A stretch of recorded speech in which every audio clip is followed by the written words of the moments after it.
Grid is brought to you by Tamron. Check out their 28 to 75 millimeter f2.8 lens. It's for Sony full frame mirrorless. It's awesome. Go to tamron-usa.com. And Westcott. Check out their new Rapid Box switch. It has 9 light modifiers and 13 quick swap light inserts. Check it out right now at fjwestcott.com. And Profoto, the light shaping company. Check out the Profoto B1X.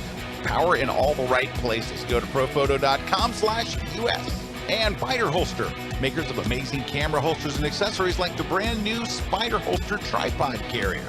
Check them out at spiderholster.com. And Platypod, the tripod alternative that is changing the world. Everybody has a Platypod. You should too. Go to platypod.com.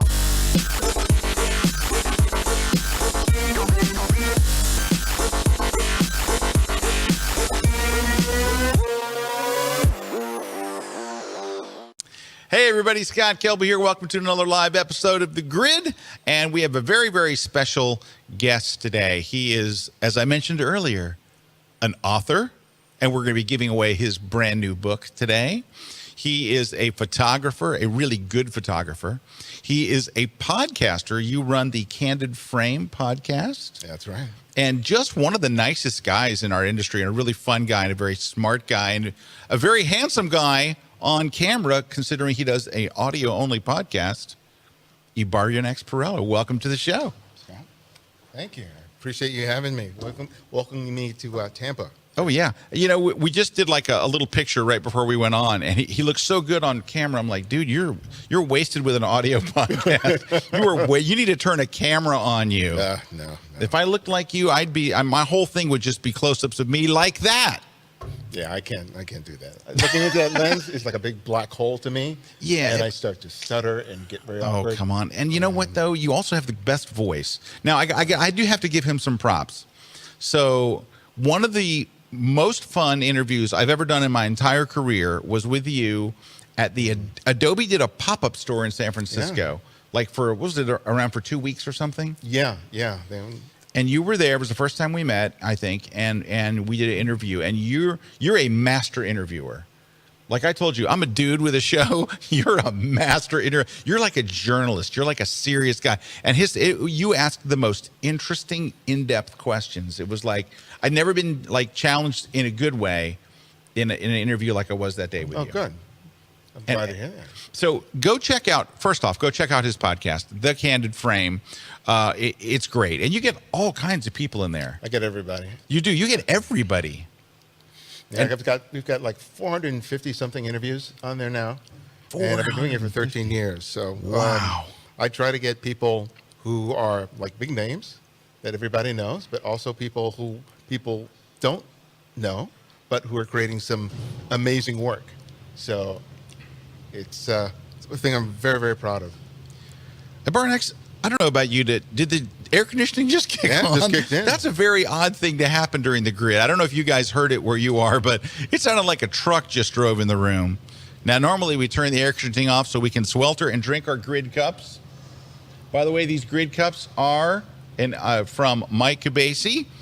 He didn't actually buy them. He made us buy them, but he came up with the idea. He kept seeing us drinking water bottles. Oh, okay. And he's like, dude, that is so not Hollywood to do that. He said, you need to have little grid cups. And now our guests get one. You got a grid cup today. Yeah. They're very special, and they're filled with liquor. No, it's just regular water, but it should be filled with liquor just to loosen up our guests. Do you need some loosening up? Always. All right. Our topic today, we're going to just go ahead and dive right in, is how street photography can make you a better photographer. Now, the good thing about it is you're going to have to convince me. I'm not a street photographer. Okay. And I admire people that are really good at it. But I got to tell you, and I'm going to say something, and I'm being honest with you, and I don't want to, I'm not being combative with you because you're not, you didn't invent street photography, so it's not your baby. Yeah. But somebody and I were talking about this recently, and they said, street photography is wonderful for people who can't shoot because it's so hard to define what a good street photo is. Now, I know it when I see it, and I saw it on the cover of your book. I don't know if you guys can see this. I'm going to hold it over here, so I'm not trying to cover your face, but there's a camera aimed at you. There he is. And there is a great photo, and I can't tell you what it is that it's great because, but there are so many great things going on in this. So do you mind, because you know that I'm a street photography, I don't know, I wouldn't say I'm a curmudgeon, but it's that thing where when I see one and it's really good, like I can look at Jay Mazel's work or Dan Steinhardt's work and go, wow, that's really, really good. And as soon as I saw this picture, I'm like, I see what's on the cover. It's an amazing shot. So can you tell us, why do I love this?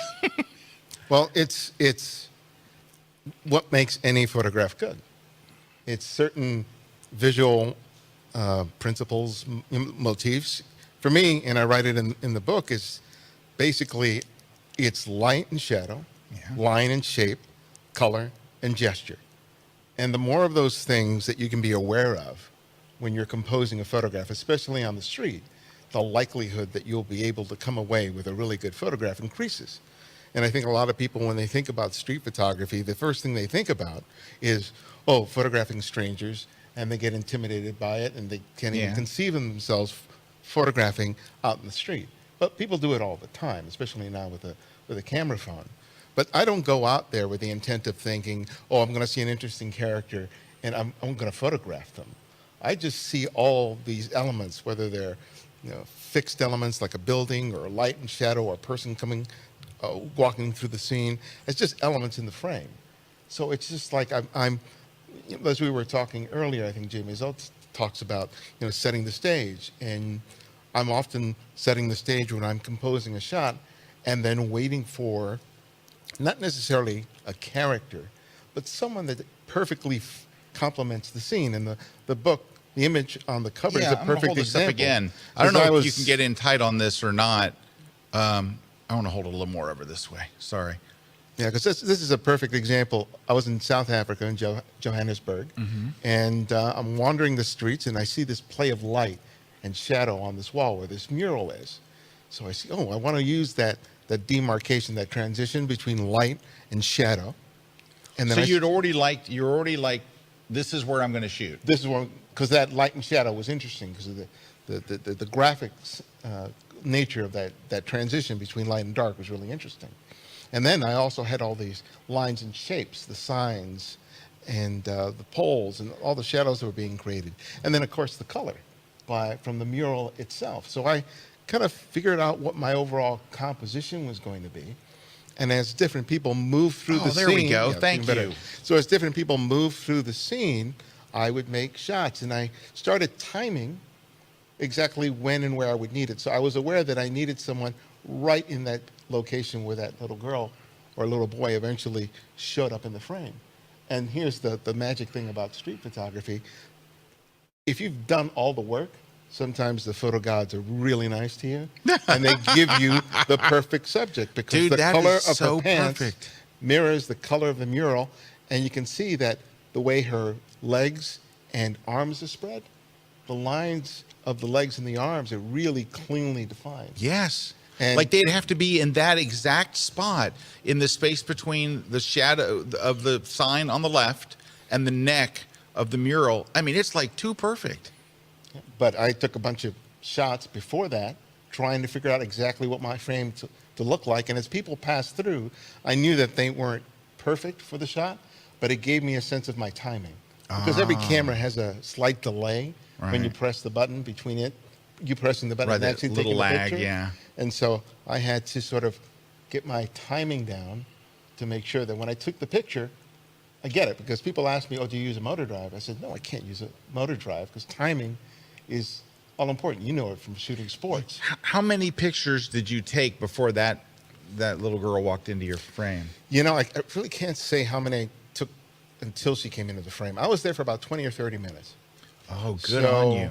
But even after she passed through, I still continued to shoot in that area because all those elements are really interesting. And mentioning Jay again, Jay says, when you're taking pictures, at the moment you've got the shot, you keep shooting. Because there might be something better if you're willing to sort of wait it out. And I think when I teach in the workshops, the biggest thing I have to drill with my students is you got to take more than 2 shots. Because when we sit down to do the critiques, I look at everything that they shot. And the thing I see so often is people take 2 or 3 shots and they move on. And it's like, if you have the sense that this setting has potential for a photograph, you really have to sort of work it to figure out, okay, how much can I include from the frame?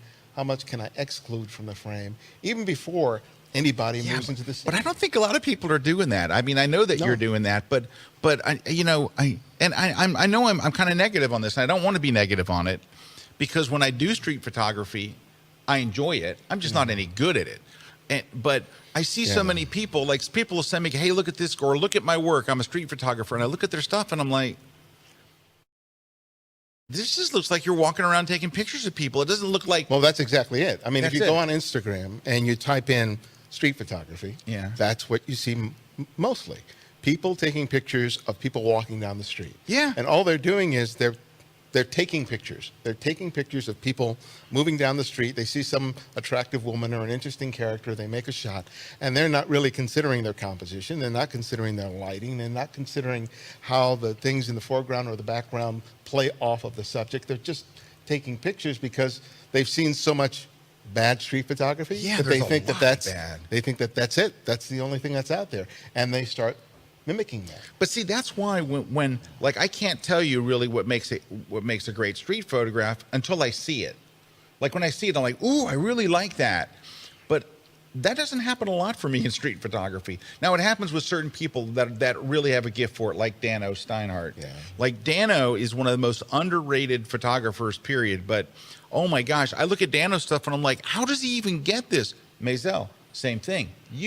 There are a handful of people that are doing street photography that really looks like photography and not a bunch of snapshots. And this is why I wanted to have this topic on street photography. Because for me, street photography is the way I develop my seeing. Not just my taking pictures, but seeing. Because for me, street photography is more about me being able to look at a scene wherever I am, whether it's Paris, Los Angeles, New York, and seeing these very ordinary, mundane scenes, but looking at them in an interesting way. And by parsing it out, by looking at light and shadow and etc., you're able to discover scenes and moments where you feel like, I feel like there's something here. And the act of actively trying to discover what that is, for me, is invaluable, because the skills that I practice on the street influence every other type of photography that I do. And it's the most difficult to do, but because I've learned those skills, especially with respect to timing and making decisions in a fraction of a second, I'm able to do that. If something happens in front of me, like I'm photographing families, kids. See, that's a good shot. I know what a good shot is when they come up. I just can't. Well, if you go back to that shot of the kid for a quick second. Now this is interesting. I'm in New York and I'm just walking down the street. And part of my process is I never go out with any intent. I don't go out and saying I'm going to photograph this or that. Right. I'm a blank slate, huh? Blank slate. And I'm walking down the street in New York, and I see the color. Right? That immediately grabs my attention. Yeah, your sense of color is amazing. So I got those yellow cabs and that green, the green of the gas station. And he's right in the right spot. And so I start taking shots, and I took 3 frames. He walked in. I didn't even see him. He walked into the frame, and I got him. And I got him at exactly the moment both of his feet are elevated on the ground. But the thing that makes it magic is that his green mirrors the other things. And it was just like, I just built the frame, and all of a sudden he came in. Yeah, but dude, you've got a real eye for the color. You really do. I mean, you're really, even here, I mean, the way that what is that sitting on the ground? It's a newspaper wrapped up in plastic. Yeah, but it's the same color as the bumper, which is reflecting the sky. And some people might not think that's street photography, but that's exactly what it is. Street photography doesn't require people to be in the frame. Sometimes you can suggest the presence of people. Right. And this happened as a result of, I have sciatica, and I had a bad flare-up. So as part of my rehab, I had to walk around my neighborhood to get back up, to get my body back up into Yeah. And what I started to do is when I walked my dog, I would always walk the same route. And the challenge for me was, can I find something interesting to photograph every time I walk my dog, even though I'm walking a very familiar route? And I did that for about 6 months. Really? And it was like, okay, I can't divert from my route. And things I started to do, I sometimes would observe what was happening with the light, so I'd leave like 15 minutes later or a little earlier, and that was the challenge. And it really allowed me to hone my skills because, you know, I would sometimes go somewhere else to photograph. I would go to downtown Los Angeles or Right, Venice. yeah. And that was, even though my back hurt like the dickens, that challenge of trying to find something new within a route that was probably about 2 miles round trip was great. And there would just be things that I never would have observed otherwise. So that daily practice is something, I always have my camera, so that daily practice is what's allowed me to develop my seeing to the point that I can make photographs of virtually anything, anywhere. I don't have to go to some exotic location. And a lot of people say, oh, I can't, if I was traveling to France or London or, you know, Turkey, I could make great photographs. And I'll go, sometimes great photographs are just outside of your doorstep if you know how to see. And that's why for me, street photography is such an essential training ground for me, because without it, I wouldn't have the excuse to shoot as much as I do. And it would only happen every couple of weeks or months. And You're making a good case for it. yeah. All right. Hey, when we come back, we are going to talk about, I want to talk about your book just a little bit here. Okay. We've got some nice giveaways today, including something new and exciting. We've got some shout outs. We've got news. We've got it all. And it's all going to happen in just a minute. So don't go away.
When you need a tripod that is compact,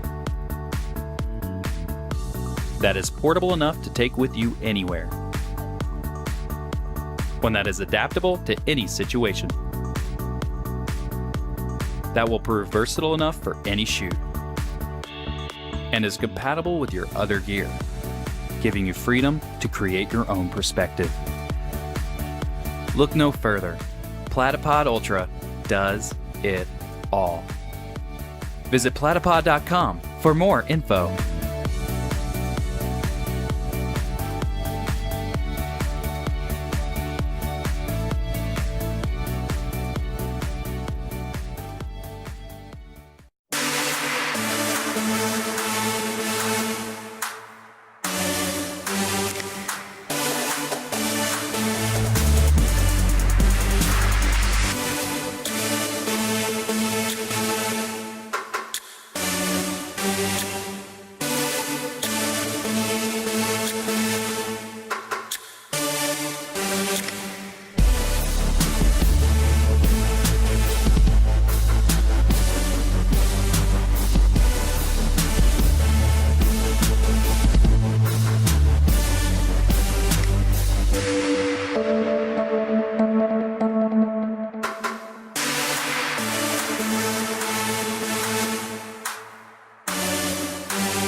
This segment of The Grid is brought to you by B&H Photo, the professional source since 1973.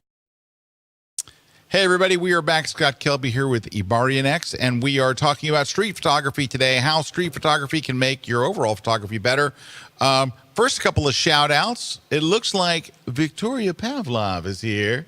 Hello, Victoria. Hey. She says, hello, everyone. Hey, while we're talking about Victoria real quickly, so Victoria, I don't know, do you know Victoria? No, I don't, but I love that last name, Pavlov. Yeah. Oh, she is awesome. So she is a digital artist, a Photoshop expert. She's written books. She speaks at Photoshop World, and she's going to be doing a class for us at Kelby One on digital painting. She's like amazing, but she's got a series of videos that she's doing that's interesting. Like she's teaching a technique, and she gets right to the point. Like, "Hi, Victoria," boom, and she goes, and then she goes, "If you want to learn more, stick around." And then she explains it in depth. But she goes like, "Here's how you do it: 1, 2, 3." Like, because so often when you're looking online for something. Yeah. There's like a long introduction first, and then they finally get to it. She does it up front. Like you log on and she says it, and then she's like, if you want to learn more, then you can stick around. Anyway, nice. I tweeted about it on my Twitter account today. So if you go to @ScottKelby, you'll see a link to her new series. So go check it out. She's wonderful. Rose Kieran from New Zealand. Hello, Rose. Good morning in New Zealand. She says, hello, everybody. Hey. Dalton's here. Hello, Grid Nation. Hey, Dalton. Chris says, good afternoon from Milwaukee. Deb says, hi, everyone. Hi, Deb. Kevin Scott, greetings, gifted gridsters. So when you guys are gridsters? Is that it's the first one I've heard. But you know, Kevin's a very creative guy. Warren says, howdy from Signal Hill. Becky says hello. Eileen says hello. David D. Hello, everyone.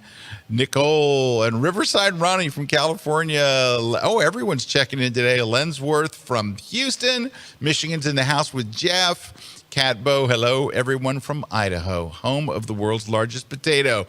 Cheeky Nando checking in from a town way up in North Portugal. Are you in Porto, Cheeky? Are you in Porto, Portugal? Gary says, good afternoon, all. Another grid, the best hour of my work week. And your employer thanks you for that while you're at work watching the grid. Frank says, hey, from Baltimore. Steve is from Louisiana. Everybody's staying high today. Thank you guys so much for watching. So we learned that we're having some Facebook issues today. So we usually also simulcast to Facebook. We simulcast to YouTube and to Twitter and to Facebook and to the Kelby One membership and things like that. So we're in a bunch of other places, but apparently there's some weird Facebook thing today. So I don't know. There's a weird Facebook thing. All right. We have some great giveaways today. We are giving away a fabulous book. It is right here. I'm going to move it over near you. It is called Making Photographs. It's from Ibarionex. This is your new book. Right. Came out at the end of last year, so it's still fairly new. The ink is still wet on it. We're going to be giving away a copy of this today to some lucky person who's watching live. Tell me about the book. Well, it was inspired by a thing I kept seeing in my workshops, because I give a short presentation. We go out on the street for several hours, and we would come back, and I would critique images. And every time I taught the workshop, the students would come up to me and go, I don't think I got anything good. Right? I don't think I got any good photographs. And we would go through the shots. And time after time, they always got something good, especially on the second day of the workshop, as they applied the principles that I was teaching them. And I realized what was sort of missing was they really didn't have a sense of how they were seeing. They weren't able to really look at a photograph in terms of what makes a good shot. Yeah, like you were that's asking me about earlier. Yeah. So just like I described before, I started talking about the things that will draw me into a scene. Because like I said, I go out as a blank slate. So sometimes I'm walking around and it might be light and shadow, that transition between light and shadow, if it's a really bright sunny day. Or it might be light, it might be line and shape or a pattern. It could be color. Sometimes it's a gesture, right?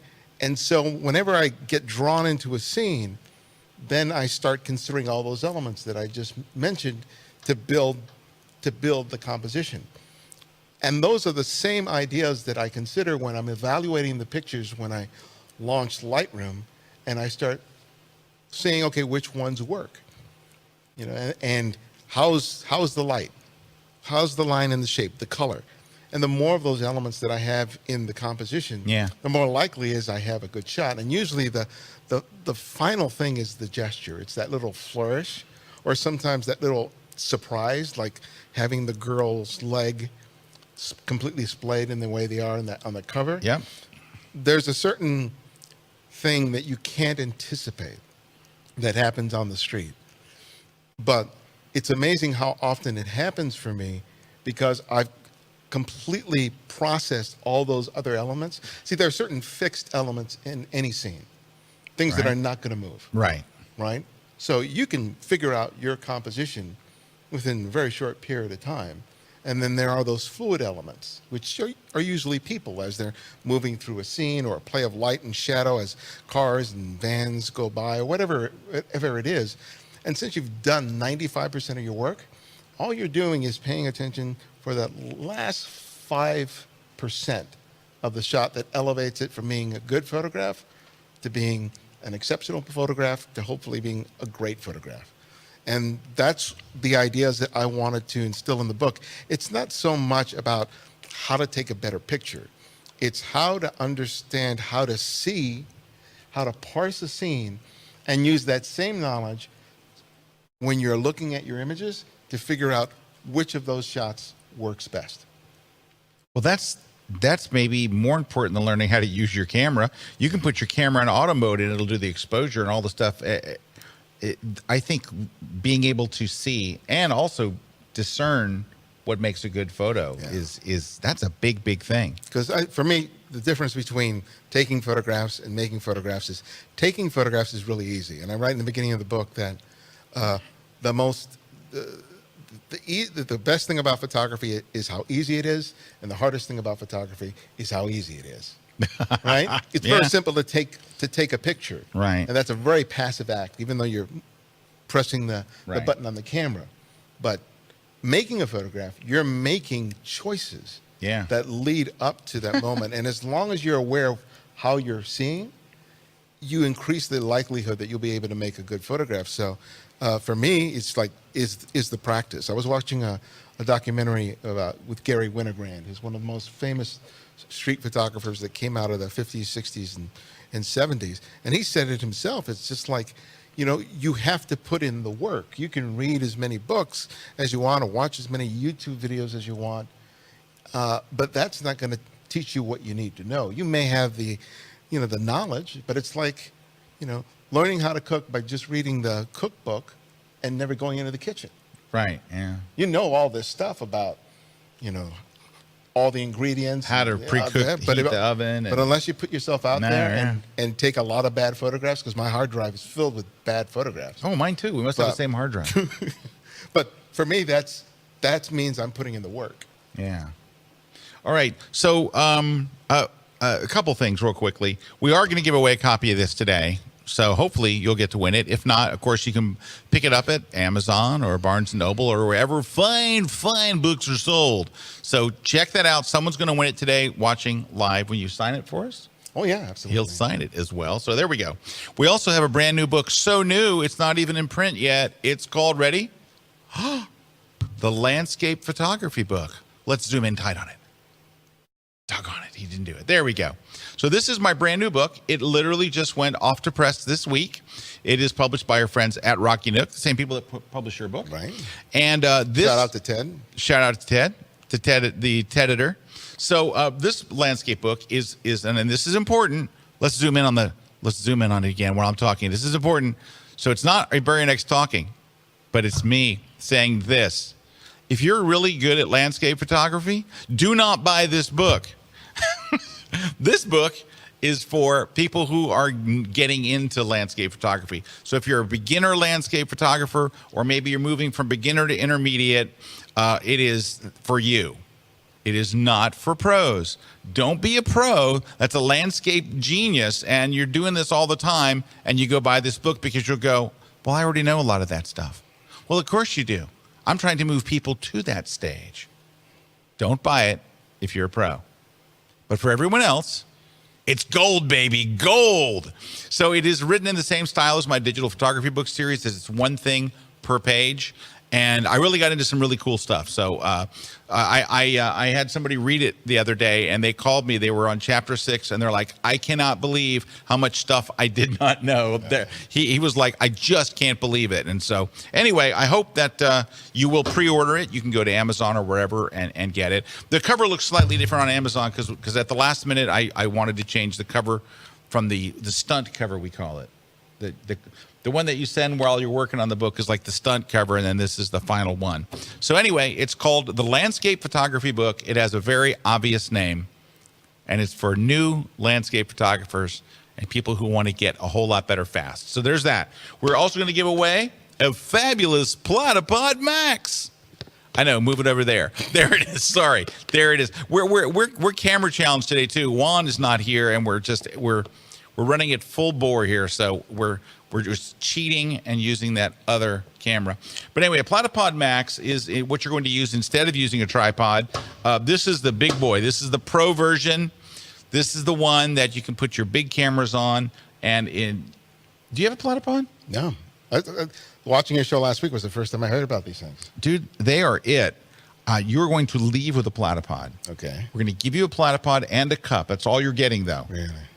A Platypod and a cup. Yeah, that's it. So, but they're the greatest, and you will fall in love with it on a level you cannot even imagine, because they are perfect for street photography, but they're especially good for places where you can't use a tripod. There's plenty of those. I know, and there's more every day, but you use a Platypod and nobody blinks an eye. I'm going to give you the Ultra, which is a smaller one. Okay. But anyway, don't leave without it. I won't. You will love it. Okay, so we're giving away one of these, and all of those are going to be given away to someone watching today. Christina, who is moderating your comments today. By the way, we are taking your questions and comments, and in fact, we're going to go on to Debbie's right now. So if you have a question, Debbie asks, this is a good one, and this is going to open up a can of worms for me and the I-Man. How do you stay inconspicuous? I don't.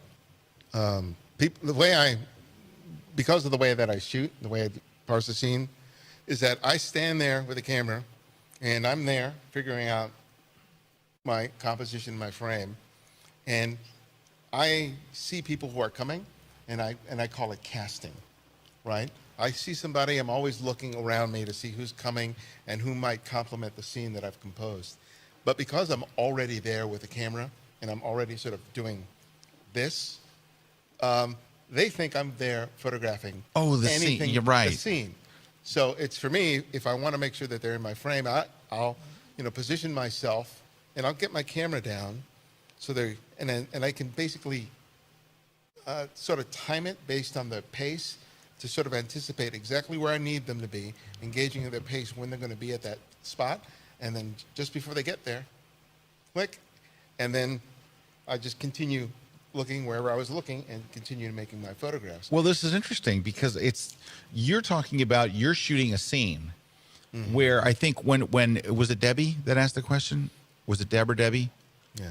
That asked the question. I think she's thinking more like what we were talking about earlier, where you're on the street just taking pictures of people. Well, that's what I'm doing. Sometimes I will, when I'm walking down the street, I will on occasion shoot people as they're walking towards me, because there might be, like, say, a shaft of light, where the foreground and the background's in shadow. So I know that's the area where I'm in. So what I'll do is I'll just walk towards there, and I'm already doing this, right? Yeah. Even though I know that I'm not in the right spot and they're not. And again, as we both move into the right location, it's like, well, and I just keep moving. But guys, I hope you're really listening to what he's saying, because he's really giving you some great nuggets here. Do you notice how many times you've mentioned the scene, the lighting, the color, where everyone's talking about. And I think when you ask questions like that, and I don't mean this to be bad, Debbie, so please don't take this, and I appreciate you asking the question. So this isn't a thing really about you, but I think when you ask questions like that, you are thinking, I'm just there taking pictures of people. Right? And I think that we become very self-conscious when we're being photographed, and I think we become self-conscious when we're photographing other people, because we're projecting how we feel when someone else takes a candid photo of us, right? So I think what Debbie was saying was, well, Vince is asking the same question here. Vince says, do you ever have a problem photographing people that get mad at you? The 2 times people have gotten mad at me were not the people I was photographing. There's an image that may be on my website when these women in Harlem, because it was so hot inside of the salon, had stepped outside onto the curb to get their hair done. And I saw that scene. It was just like, there's no way I'm not making that photograph. Right. It was just perfect. So as I got up, I made the shot, and there were some guys on the stoop who gave me an earful, saying you shouldn't be taking their picture without permission. And I just apologized and moved on. And another time it was, again, someone thought that I shouldn't be taking that photograph of someone. But I've never really had any issue with someone. That's pretty good because you're shooting a lot. Yeah, but I think part of it is that I'm not just going up to somebody and getting in their face immediately and to take the photograph. Right. I mean, if someone who I cast is in my frame and they turn around and say, "Did you take my picture?" I said, "No, you got in my picture," which is true. I'm being completely honest. No, you got in my picture. You got in my picture. You messed up my picture. You photobombed my picture. So, and usually, I'll engage people afterwards if they ask, "Well, what are you doing?" And I'm completely upfront. And I've had occasions where people say, "Please delete that." And I go, "No problem. Yeah. I'll delete the picture," because for me, it's like it's not worth the aggravation. Some people are very militant about that. I said, "No, I'm never going to delete it." And it's like it's not that big of a deal. So I think that a lot of people don't shoot street because they're afraid of that. But if people just look at it as, because like on the first day on my workshops, I tell people, I don't want you to make people the main subject of your photograph. You can use their feet, you can use their hands, you can use their really shadows, good. because I want them to get comfortable shooting on the street. So you're going to build your scene, you're going to find your scene, you're going to observe light, line, and shape. And on the second day, they can start incorporating people in the compositions. But once they get into the groove of what it's like to see and photograph, and by the time the second day, they're making amazing photographs of people.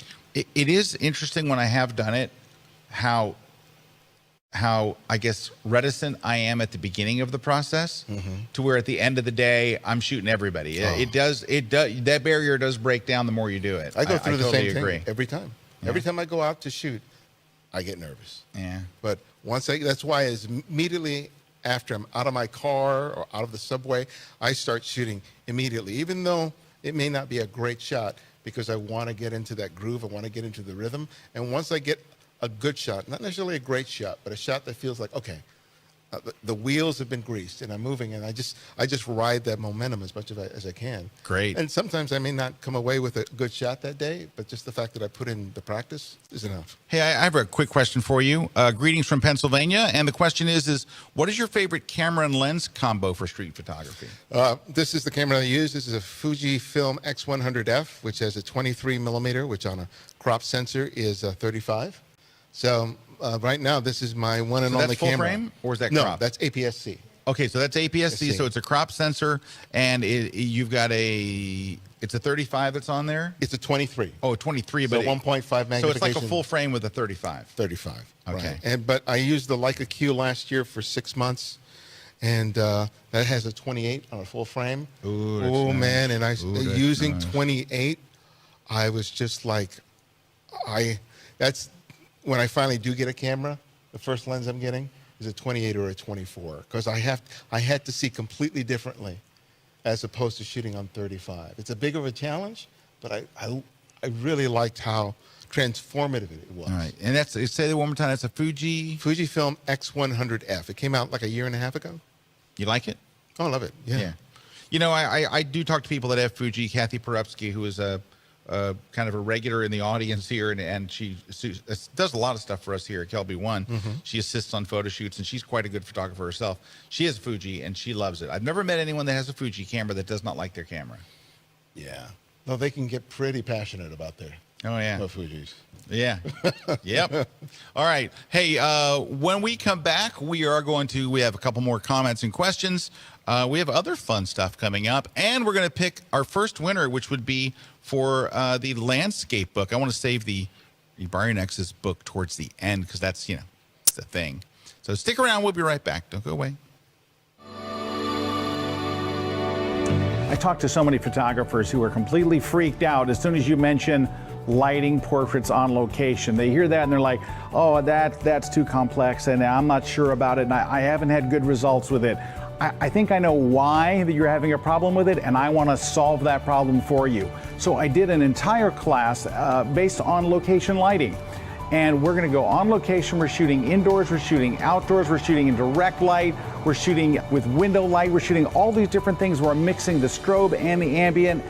But when you see how easy this is, it's going to change the way you think about taking lights on location. It is so much easier than you think it is. So should you be using TTL or should you be shooting in manual? What are your camera settings? What ISO should you be at? What's the right f-stop? If these things are questions that you have, we're going to clear all of that up in this class. I'm going to give you the actual settings to use. I'm going to show you exactly how to do this, and you're going to see it all from scratch. We went on location, and you're going to see the whole thing from beginning to end, and it's going to change the way you think about location portraits forever. So come and check out my brand new class on location lighting techniques exclusively at Kelby One.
This segment of The Grid is brought to you by Canon. Make sure you don't miss any episodes of The Grid by subscribing to Apple's podcast app or iTunes. It's free, and we even have a special audio-only version too. So sign up today. Hi, everybody. Scott and Ibarionex here. We are back. Hey, I just want to mention, would you like to come to Paris with me this summer? You and me in Paris? Yes, you do. So I am doing a travel photography workshop. I have just a couple of spots left. In fact, I filled a spot just yesterday. So come with me to the Essence of Paris workshop. It is myself and Mimo Madani. So, hey, refresh that page, will you? Refresh it. Refresh. That's like a week old. There is the, we. So anyway, it's myself and Mimo Madani. Mimo is a long exposure photography expert, and he's just a ball. He's just the most fun, great trainer. His post-processing stuff is awesome. And anyway, I would love for you to come and grab one of those last spots. Go to ScottKelbyWorkshops.com, and you and I can be eating French food, doing French things, and we have some really cool surprises also lined up for you. So I hope that you will get to come to go to ScottKelbyWorkshops.com and sign up. All right, we got some folks saying, Rick Salmon, who is was our guest last week, and I love Rick. Rick is Rick is right. Rick says, "Hey, Ibarionex," and he says he's glad you made it there, but he wants me to ask you, how long have you known Rick Salmon? I've known Rick so long. I knew him when he was a brunette. What? And I had hair. That's how long ago. That's amazing. 20 something years. I was one of his editors for the articles that he wrote for Outdoor Photographer magazine. Really? Mm-hmm. Do you know, a lot of people don't realize this, but Rick is 97 years old. Really? He looks great for his age. It's all the plastic surgery and the gin. It is. He has had so much plastic surgery and he drinks so much gin. Because you know what? When people ask me, what's Rick Salmon really like? I go, he drinks a lot of gin and he's had a ton of surgery. Those are the two things I say. You can smell him coming. You can. He's sloshed. Anyway, we're just kidding, of course. We love you, Rick, in case you're watching. You better be. Anyway, let's see what else we got coming up. A Photoshop World is coming up in Orlando. That's the next one coming up on the East Coast. We're going to have a ball. Go to photoshopworld.com and make sure you get your hotel room right now. So last year we sold out of hotel rooms and people were sad. And so don't be one of those people. We're at the Hyatt Regency in Orlando as our host hotel. It is the best place we have ever done Photoshop World. So this year we have two, one in Orlando in early summer, one in Las Vegas in late summer. And it is going to be awesome. So come and check it out. Go to photoshopworld.com, and I hope to see you there. So maybe you can come and see me in maybe France, maybe Las Vegas, maybe Orlando, or I think there is one spot left. Rick and I, do you know that Rick and I are doing a workshop in China? Can I carry your bags? Absolutely. Okay. So go to ricksalmon.com for information on going with me and Rick. Only one spot left, and it's September, so there's plenty of time. China. Did I show you Rick's shot of those fishermen? Yeah, the cormorant, not the something fisherman. Begins with a C. It's not the cormorant. It's the something fisherman. Well, fishermen, I think that the fishermen from China. You know who they are. All right. So let's see what we've got. Oh, yeah, I'm going to ask you this, Ibarionex. I'm looking. I see you have Lightroom over there. Mm-hmm. And I don't know if you ever planned on showing any of those photos or talking about them, but could you? Yeah. All I can see is thumbnails and they look good. You know, when the pictures look good as thumbnails, they're good pictures. Okay, great. Let me see what I'll show you. Here's a good shot that sort of encapsulates. Right, excuse me. You can just press F. F. Ah, there it is. Thank you. You're welcome. Okay, so this is a perfect example, right? So, I'm at this street corner in West Los Angeles, and I haven't shot all day, and I got to get my shooting in. So I walk around and I see this corner and I see this play of light that's happening on there. I go, oh, that might be really interesting. Let me sort of work this scene. And at one point, I'm photographing a variety of different things. Nothing's really working. This person with these two dogs was walking where the bike was initially. And I engaged and took some shots and engaged him in conversation. And he kept moving later on. And then later I came back. I was about to make a left there. And then I saw the guy with the bike. And because I knew what was happening with the light, I knew that the bike would cast a shadow on the sidewalk. So I just kind of positioned myself. I had to back up a little bit to make sure that I got the dogs in there. And as he came up onto the curb, I made the shot. And I was there maybe 5-7 minutes. But what stopped me, what arrested my attention was the light. And then I started looking at what was there in terms of the line and the shape of the curb and the lines in the sidewalk. And the yellow and the red. And then you see this guy with the red shoes and the yellow. I know you do. I will say this: the street photography gods shine on you a lot. It's really fun. And like this, this shot again. It was. I just looked at the light and I saw the color of the shoes in the window, and it was like, and I saw the shadow and I saw the street scene. I said, oh, there might be something here. There's something right there. And so I crouched down and I just waited for different things to come in. Most of it wasn't working, and then this woman came in, and I just timed it right. And for me, the image is really critical that the splay of her legs mirrors the splay of the mannequin in the scene. Here's one that I just shot recently. So there's a Black History parade that happens that starts not too far from where I am, and I try to go there every year. But this year, I was really trying to challenge myself to make much more complex, layered photographs. And I had just finished photographing some cheerleaders when I saw the light hitting his hand, and I made a straight beeline for him. And a good tip for people who are intimidated about photographing people: go to a parade before it starts, because there you can get up into people's faces, and it's not a problem. And they don't care. They don't care. They don't care. So it's an easy way of getting past that fear. But I immediately saw the light, and I started considering, his hand position. I kept seeing his face going in and out of shadow as he moved back. And as soon as I got into the scene, I was composing the frame, waiting for him to sort of tilt the trumpet down so that the bottom of his face was illuminated, but I was still paying attention to the person on the left, the people in the background. Yeah. And that was absolutely kind of essential for me to make the shot. And I'll show this one more. No, here's one that's really kind of interesting. So I'm teaching a workshop in Hollywood, and I see this guy doing push-ups. And this is LA, because you see a lot of people doing exercises on the street, but there are very few people who will bring their own push-up bars.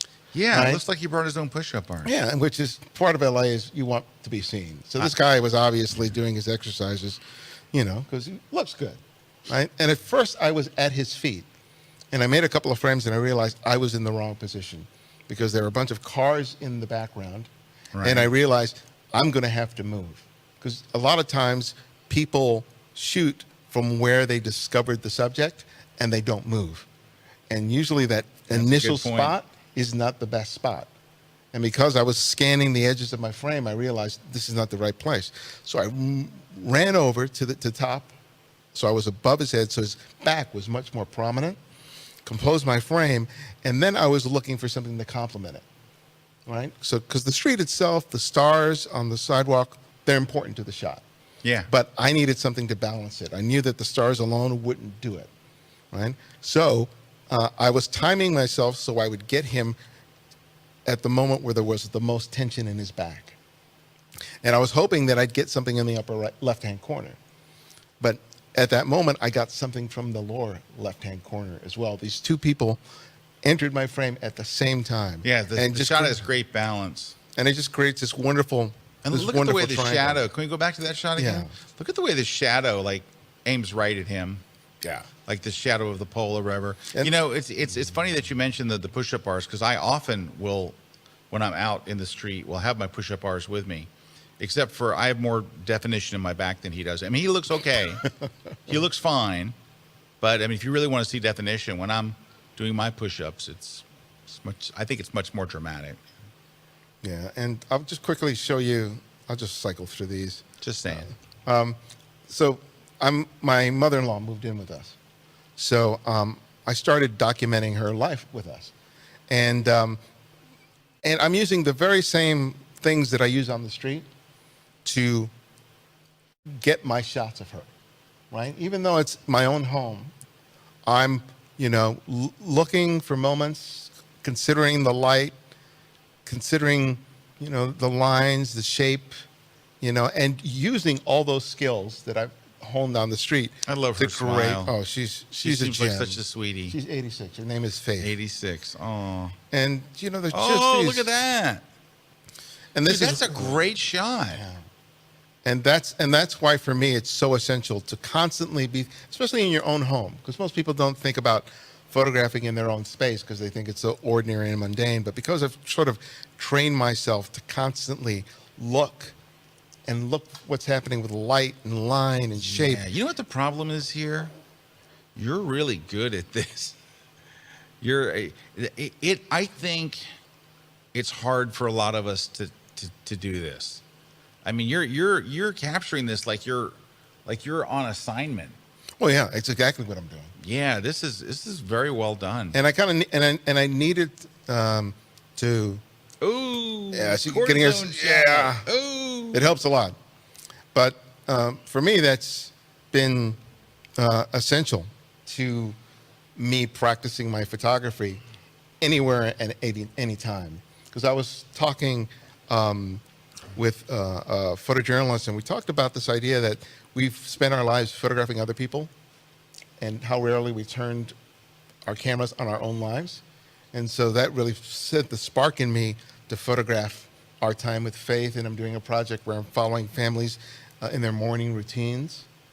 And, you know, especially with kids, they're all over the place. They're running, but I'm able to adapt and respond to all of those things because I've conditioned myself working on the street to evaluate all of those things and just be ready for the moments when they present myself. So I think that even though some people are reticent to take on street photography, you know, I think if they pick up the book, they'll realize that what they think street photography is probably too narrowly defined, and that if they just go out there, and even if it's in their own neighborhood, they'll be able to put in the practice to become better seers and better photographers. Because if you're not shooting enough, it really is hard to maintain all that, the momentum of all the stuff that you learned.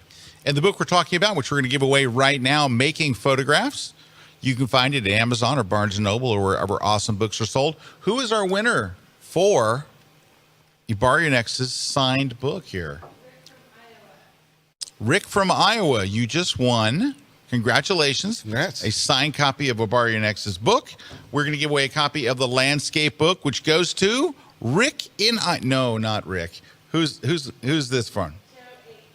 Joe H. Made up name, obviously, but a made up name with a landscape book. Now, Joe H., this book is not in print yet. So it will be out in Kindle any day. They do the Kindle version like very quickly, but the print book has to actually go be printed. So don't look for it next week. It'll be a few weeks. Okay. But it is coming your way because we keep copious track of these. And now for the Platypod Max, the big boy, the one that changed the world. Who is the winner of the Platypod Max? Greg L. Made up name. Greg L., congratulations. You just got a Platypod Max, courtesy of our friends at Platypod. I would have said Gregel. Grego? Gregel. Oh, Gregel. Gregel. Gregel has a question. Gregel says, do you shoot using the EVF, the electronic viewfinder, or from live view? I use both. Use both? Yeah, I use both. Because sometimes I like framing it, but sometimes I want to get the camera a little lower. And sometimes it's, as you know, sometimes as you get older, it's harder to get up than get down. So sometimes I'll just bring the camera down and look at the LCD and sort of frame it that way. That's handy. There's a photographer, the Doggist. Have you ever seen his work? No. Oh, you got to check it out. If you love The dogs, the Doggist? Doggist. Yeah, he's made a career photographing dogs in New York and all over the country. And he wears these oversized camouflage pants, and he has these military knee pads underneath so that he can get down on the ground. Because he does it so often. And then you wrap stakes around his leg. And it's like, I keep thinking I need to get some of those knee pads so I can get on the ground, but because it can hurt. Ron wants to know, do you need model releases for street photos? No. The way I use my photographs has largely been for my books and for magazine articles, which is considered editorial work. So, and even if I have an exhibit or sell prints, at least in the U.S., you're free to do that without any model releases. But if someone wanted to license one of those images for commercial, for advertisement, then I'd have to. Like Exxon sees one of your shots and goes, we'd love to use this in our new campaign. You're like, well, no release, no Shido. Hey, if you want to know more about those, I'm going to go ahead and plug Kelby One here. We have classes on that. We have attorney Ed Greenberg and Jack Resnicki, who is a photographer's rights advocate. We have a number of classes for them, and they discuss that very topic, street photography, and they talk about all kinds of topics, but they talk about model releases, property releases, when you need them, when you don't, all that stuff. Go over to kelby1.com. It's all there. Keith asks, do you shoot in silent mode? This camera is pretty quiet even without me putting it in silent mode. So most of the stuff that I'm shooting, especially on the street, I don't need to put it into completely silent mode. It makes this little sound, and most people don't hear it at all. People are in their own world, so they don't pick up on that. Jock's Photo wants to know, do you shoot burst? Do you shoot in burst mode? No, I can't. Nope, one-offs? No, one-offs, because timing for me is essential. Because I've tried it, and what happens is that the moment is in between the frames. Even if I'm shooting at 9 frames per second. No, I know. Dude, I do that with football when I'm shooting like 12 or 14 frames a second. Yeah. And man, the quarterback's going back, and you want that shot where the ball's just leaving their hands. You get the shot here and there, 14 frames a second, and it's that shot between the. You're better off to time it. You know where I tried it and it was really miserable, and I should have known. I was with Peter. You know Peter. No, Peter the. Why can't I think of his name? This famous sports photographer. Come on. I know who you're talking about. Peter Reed Miller. Yes. Thank you. Peter Reed Miller, greatest guy, was at one of his workshops, and we were shooting tennis. And he's like, don't try to burst mode this. Yeah. And you know what? I had to try it anyway. He was so right. You got to time it. You will get the racket here, and then there's ball's gone. But if you time it, you'll get it. You're right. Daniel wants to know: do you give more room when you shoot the picture and then crop later in post, or do you compose and shoot it all in the camera? I try to get as much in camera as possible. I came up in the film days and making my own prints, and I filed my negative carrier to get those little black edges. So I kind of conditioned myself to get it in frame. But if you need to crop, you will. If I need to. But if I can get it completely clean in the frame, I'm very happy. Completely clean in the frame. All right. Well, this has been really eye-opening. What a great day, because you've got me wanting to shoot street photography, which congratulations. That's not an easy thing for me to do. No, but I would go back. If I went out shooting street today, like if you and I went to downtown Tampa, we went shooting, I would think about it much differently than I did at the start of this show, which is great. Thank you for sharing all that. Where can people learn more about you? They can go to thecandidframe.com or ibarionex.net. Takes you to the same site. And there you'll see all the interviews that I've done on the Candid Frame. I have a YouTube channel where I critique images. Books are for sale there, and my workshop schedule is going to be up there soon. Can people subscribe to your podcast via iTunes? Yeah, iTunes or Stitcher. I also have an app that's available for both Android and Apple iOS. So that'll give you the entire archive of 453 interviews. Very nice. Because iTunes has a limit. So if you really want to go back all the way, which some people sometimes do, you can get the app. Wow, great. Well, guys, go subscribe to The Candid Frame. Do it right now while you're thinking about it. You can listen in the car. You can listen while you're drinking in the car. No, don't do that. That's bad. All right. Thank you so much for coming and being on the show. This was great. This was really, seriously, if I went out shooting, I would think about this in a totally different way than I have before. And to me, that's invaluable. Anytime, it's hard to learn stuff. Anytime you learn something new, I think it's awesome. So thank you very much. Well, thanks for having me on. All right, guys, thank you very much. Thanks to my crew here. Thanks to Christina, who's filling in for Juan, because Juan is playing absentee guy. Juan has missed like 3 days, and I miss Juan because Juan brings the power of. Have you met Juan? I don't think so. We'll have to send you a video. Anyway, see you guys. Take care. Take care. Juan is magic.